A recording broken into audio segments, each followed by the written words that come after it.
ಎಲ್ಲರಿಗೂ ಜಾನು ಸ್ನೇಹ ಲೋಕ ಚಾನಲ್ಗೆ ಸ್ವಾಗತ. ಇಲ್ಲಿ ಬೆಂಗಳೂರು GKVKಯಲ್ಲಿ ಯಲಹಂಕ ರೋಡಲ್ಲಿರೋ ಕೃಷಿ ಮೇಳಕ್ಕೆ ಹೋಗಿದ್ವಿ. ಎಲ್ಲಿ ಬಸ್ಸಲ್ಲಿ ಬರೋರಿಗೆ ಬಸ್ ಇಳಿತಿದ್ದಂಗೆ ಅಲ್ಲೇ GKVK ಕಾಲೇಜ್ ಬಸ್ಸಸ್ ಇರುತ್ತೆ, ಅವರಿಗೆಲ್ಲ ಬಸ್ಸಲ್ಲಿ ಕೃಷಿ ಮೇಳ ನೋಡೋಕ್ಕೆ ಬರ್ಬೋದು. ಹಾಗೆ ಹೋಗ್ತಾ ರೋಡಲ್ಲೂ ಕೂಡ ಅದು ಒಳಗಡೆ ಹೋಗ್ತಾ ಇದ್ದಂಗೆ ಯಾವುದೋ ಒಂದು ಒಳ್ಳೆ ಪರಿಸರದೊಳಗಡೆ ಹೋದ ಹಾಗೆ ಫೀಲ್ ಆಗುತ್ತೆ. ನಾವು ಹೋಗೋವಾಗಲೂ ಸುಮಾರು ಜನ ಇದ್ದರು. ನಾವು ಸ್ಯಾಟರ್ಡೆ ಹೋಗಿದ್ವಿ, ಹಾಗಾಗಿ ರೋಡಲ್ಲೆಲ್ಲ ಅಷ್ಟೇ ಸ್ವಾಗತ ಅಂತೆಲ್ಲ ಬೋರ್ಡ್ಗಳಿತ್ತು. ಹಾಗೆ ಇಲ್ಲೆಲ್ಲ ಬಂದುಬಿಟ್ಟು ಗೊಬ್ಬರಗಳು ಅದು ಇದು ಎಲ್ಲ ಮಾಡೋದ್ರ ಬಗ್ಗೆ ಎಲ್ಲ ತೋರಿಸ್ತಾಯಿದ್ರು. ಹಾಗೆ ಕಾರಿಂದ ಬರೋರಿಗೂ ಕೂಡ ಕಾರ್ ಪಾರ್ಕಿಂಗ್ ಆಗಿರ್ಬೋದು, ಟೂ ವೀಲರ್ ಪಾರ್ಕಿಂಗ್ ಆಗಿರ್ಬೋದು ಎಲ್ಲ ಅವೈಲೇಬಲ್ ಇತ್ತು. ಹಾಗೆ ನಾವು ಒಳಗಡೆ ಎಂಟ್ರಿ ಕೊಟ್ಟಿದ್ದ ತಕ್ಷಣ, ನಾವು ಟೂ ವೀಲರ್ ಪಾರ್ಕ್ ಮಾಡಿ ಎಂಟ್ರಿ ಕೊಟ್ಟಿದ್ದ ತಕ್ಷಣ ಅಲ್ಲಿ ಫಸ್ಟ್ ನಾನು ನೋಡಿದ್ದೆ ಈ ಜೇನು ಸಾಕಾಣಿಕೆ ಅಂತ ಹೇಳ್ತಾರಲ್ಲ ಅದ್ರ ಬಗ್ಗೆ ಒಂದು ಡೆಮೋ ಇಟ್ಟಿದ್ರು.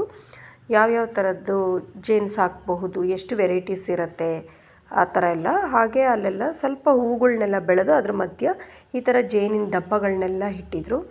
ಯಾವ್ಯಾವ ಜೇನು ಯಾವ್ಯಾವ ಹೂಗಳ ಮಧ್ಯದಲ್ಲಿ ಹೇಗಿರುತ್ತೆ, ಹೇಗಿಡ್ಬೋದು ಅಂತ ರೈತರಿಗೆಲ್ಲ, ಇದು ರೈತರಿಗೋಸ್ಕರನೇ ಮಾಡ್ತಾ ಇರೋದು ಕೃಷಿ ಮೇಳ ಅನ್ನೋದು. ಹಾಗಾಗಿ ಇದು ರೈತರಿಗೆ ಉಪಯೋಗ ಆಗೋವಂಥದ್ದೊಂದು ಇನ್ಫಾರ್ಮೇಷನ್ನು. ನಮಗೆ ಇದ್ರ ಬಗ್ಗೆ ತಿಳ್ಕೊಳಕ್ಕೆ ಹೋಗಲಿಲ್ಲ, ನೋಡೋಕ್ಕೆ ಕುತೂಹಲ ಇತ್ತು ಅಷ್ಟೇ. ಹಾಗಾಗಿ ನೋಡಿದ್ವಿ.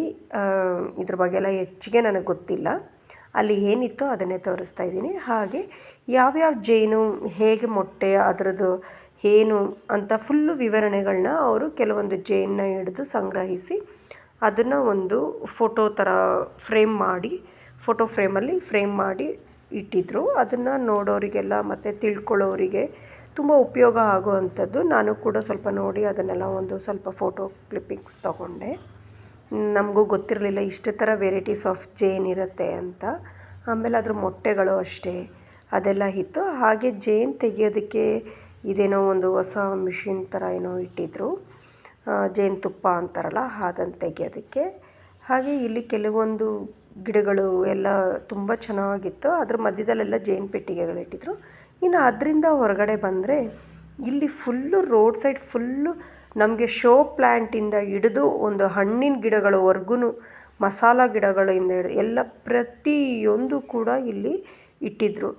ಬೀಜ ಬೇಕಾದರೂ ಸಿಗ್ತಿತ್ತು, ಗಿಡಗಳು ಸಸಿ ಎಲ್ಲ ಸಿಗ್ತಿತ್ತು. ಇದು ನೋಡಿ ದಾಲ್ಚಿನ್ನಿ ಚಕ್ಕೆ ಗಿಡ ಅಂತೆ, ಹಾಗೆ ಮೆಣಸು, ವೀಳ್ಯದೆಲೆ, ತುಂಬ ಅಂದರೆ ತುಂಬ ನಮಗೆ ಗೊತ್ತಿಲ್ಲದಿರೋ ಎಷ್ಟೋ ಗಿಡಗಳು ಮರಗಳು ಕೂಡ ಅಲ್ಲಿ ಇತ್ತು. ಹಾಗೆ ನಾವು ಕೃಷಿ ಮೇಳದ ಒಳಗಡೆ ಅಂದರೆ ಮೇಯ್ನು ಎಂಟ್ರಿ ಆದ್ವಿ. ಅಲ್ಲಿ ಒಳಗಡೆ ಏನು ಅಂತ ಹೇಳಿದ್ರೆ ಇದರಲ್ಲಿ ಎಲ್ಲ ರೈತರಿಗೆ ಮತ್ತು ನಾವು ತಿಳ್ಕೊಳ್ಳೋದು ತುಂಬ ಇರುತ್ತೆ. ಇಲ್ಲೆಲ್ಲ ಬಂದ್ಬಿಟ್ಟು ರೈತರಿಗೆ ಸಮಾವೇಶ ಕುತ್ಕೊಂಡು ಮಾತಾಡೋದಕ್ಕೆ ಅಂತ, ಸಮಾಲೋಚನೆ ಮಾಡೋದಕ್ಕೆ. ಹಾಗೆ ನಾವು ಒಂದೆರಡು ಕ್ಲಿಪ್ಪಿಂಗ್ಸ್ನ ತೊಗೊಂಡ್ವಿ ಇಲ್ಲೆಲ್ಲ. ಅದೆಲ್ಲ ಮುಗಿದ್ಮೇಲೆ ಅಲ್ಲಲ್ಲೇ ಭಜನಾ ಮಂಡಳಿ ಅಂತಾರಲ್ಲ ಆ ಥರ ಹಾಕ್ಕೊಂಡು ಭಜನೆಗಳು ಮಾಡ್ತಾಯಿದ್ರು. ಹಾಗೆ ರೈತರಿಗೆ ಬೇಕಾಗಿರೋ ಟ್ಯಾಕ್ಟರ್ಸ್ ಆಗಿರ್ಬೋದು, ಈ ಥರ ಮಿಷಿನ್ಸ್ ಎಲ್ಲ ಇತ್ತು. ಹಾಗೆ ಕೋಳಿ ಪ್ರಪಂಚ ಅಂತ ಹೇಳಿ, ಕೋಳಿ ಸಾಕೋದು ಹೇಗೆ, ಮರಿಗಳನ್ನ ಅದಕ್ಕೆ ಯಾವ ಥರ ಫೀಡ್ ಮಾಡಬೇಕು, ಸ್ವಲ್ಪ ಒಂದು ಮೊಟ್ಟೆ ಇಡೋ ಸ್ಟೇಜಿಗೆ ಬಂದಾಗ ನಾವು ಬಿಸ್ನೆಸ್ ಮಾಡ್ತೀವಿ ಅಂದರೆ ಅದನ್ನು ಒಂದೇ ಜಾಗದಲ್ಲಿಟ್ಟು ಅದು ಊಟನೂ ಅಲ್ಲೇ, ನೀರು ಹೇಗೆ ಬರುತ್ತೆ ಮತ್ತು ಮೊಟ್ಟೆ ಹೇಗೆ ಇಡತ್ತೆ ಅಂತೆಲ್ಲ ತುಂಬ ಚೆನ್ನಾಗಿ ತೋರಿಸ್ಕೊಟ್ಟಿದ್ರು ಡೆಮೋ. ಅದು ಮುಗಿದ್ಮೇಲೆ ನನಗೆ ತುಂಬ ಇಷ್ಟವಾಗಿದ್ದು ಈ ಫಿಶ್ಶಿಂದು, ಅಲ್ಲಿ ಅಕ್ವೇರಿಯಮ್ದು ಒಂದು ಫುಲ್ಲು ಒಂದು ರೋಡ್ ಫುಲ್ಲು ಅಕ್ವೇರಿಯಮ್ದೇ ಇಟ್ಟಿದ್ರು. ನಾನು ಕೂಡ ಹೋಗಿ ಅಲ್ಲಿ ಕೆಲವೊಂದು ಮೀನುಗಳನ್ನ ತೊಗೊಂಡೆ. ಹಾಗೆ ನೋಡೋಕ್ಕೂ ಕೂಡ ತುಂಬ ಚೆನ್ನಾಗಿತ್ತು ಮತ್ತು ತುಂಬ ಅಂದರೆ ತುಂಬ ಕಡಿಮೆ. ನಾವೀಗ ಹೊರಗಡೆ ಎಲ್ಲ ಔಟ್ಸೈಡೆಲ್ಲ ಹೋಗಿ ಅಕ್ವೇರಿಯಮ್ ಅಂಗಡಿಗಳೆಲ್ಲ ವಿಚಾರಿಸ್ತೀವಲ್ವ ಎಷ್ಟು ಏನು ಅಂತ, ಅದಕ್ಕಿಂತ ನಮಗೆ ತುಂಬ ಚೀಪಾಗಿ ಸಿಕ್ತು ಮೀನು. ನಾನು ಹಾಗಾಗಿ ಅಲ್ಲಿ ನಾನು ಸುಮಾರು ಮೀನುಗಳನ್ನ ತೊಗೊಂಡೆ, ಬೇರೆ ಇನ್ನೇನು ತೊಗೊಳಕ್ಕಾಗಲಿಲ್ಲ. ಇಲ್ಲಿ ನೋಡಿ ಎಷ್ಟು ವೆರೈಟೀಸ್ ಆಫ್ ಫಿಶಸ್ ಇದೆ ಅಂತ. ನಮ್ಮಿಲ್ಲಿ ಅಕ್ವೇರಿಯಮಲ್ಲೂ ನಾವು ಕೂಡ ನೋಡೋಕ್ಕೆ ಆಗಲ್ಲ, ಅಷ್ಟು ಥರ ವೆರೈಟೀಸ್ ಇತ್ತು ಫಿಶ್ಶು. ತುಂಬ ಚೆನ್ನಾಗಿತ್ತು. ಸಣ್ಣ ಮರಿಯಿಂದನೂ ಮತ್ತು ದೊಡ್ಡದವರೆಗೂ ಇಟ್ಟಿದ್ರು ಅವರು. ಯಾವುದು ಬೇಕಾದರೂ ತೊಗೋಬೋದು. ತುಂಬ ಕಡಿಮೆ ಅಂದರೆ ಕಡಿಮೆ ಪ್ರೈಸಲ್ಲೂ ಕೂಡ ಇತ್ತು. ನಾನು ಕೂಡ ಅದನ್ನೆಲ್ಲ ನೋಡಿಕೊಂಡು ಮಕ್ಕಳನ್ನೆಲ್ಲ ಕರ್ಕೊಂಡು ಹೋಗಿದ್ದು ಅದಕ್ಕೋಸ್ಕರನೇ. ಹಾಗೆ ಇಲ್ಲಿ ಬಂದರೆ ನೋಡಿ ಇದು ಎಷ್ಟು ಚೆನ್ನಾಗಿ ಮಾಡಿದ್ದಾರೆ. ಕಪ್ಪೆ ಚಿಪ್ಪು ತಾನಾಗೆ ಓಪನ್ ಆಗಿ ಕ್ಲೋಸ್ ಆಗೋ ಥರ. ಆವಾಗಿನ ಕಾಲದಲ್ಲೆಲ್ಲ ಹೇಳೋರಲ್ಲ ಅದರೊಳಗಡೆ ಮುತ್ತು ರತ್ನಗಳು ಸಿಗತ್ತೆ ಅಂತ, ಆ ಥರನೇ ಇದರಲ್ಲೂ ಕೂಡ ಕಪ್ಪೆ ಚಿಪ್ ಓಪನ್ ಆಗ್ತಿದ್ದಂಗೆ ಅವರು ಸಮ್ ಡಾಲರ್ಸ್ ಮಾಡಿಟ್ಟಿದ್ರು. ಅದೆಲ್ಲ ಪ್ಯೂರ್ ಮುತ್ತು ಅಂತೆಲ್ಲ ಹೇಳಿ ಮಾಡಿದರು. ನಾವು ಸುಮ್ಮನೆ ನೋಡಿದ್ವಿ ಅಷ್ಟೇ, ಏನೂ ತೊಗೊಳಕ್ಕೆ ಹೋಗಲಿಲ್ಲ, ಅದ್ರ ಬಗ್ಗೆ ವಿಚಾರಿಸೋಕ್ಕೂ ಹೋಗಿಲ್ಲ. ಹಾಗೆ ಅಕ್ವೇರಿಯಮ್ಸ್ಗಳು ಅಷ್ಟೇ ಮನೆಗೆ ಬೇಕಾದರೆ ತೊಗೊಳ್ಳೋದಕ್ಕೆ ವೆರೈಟಿ ಆಫ್ ಡಿಸೈನ್ಸ್ ಇತ್ತು.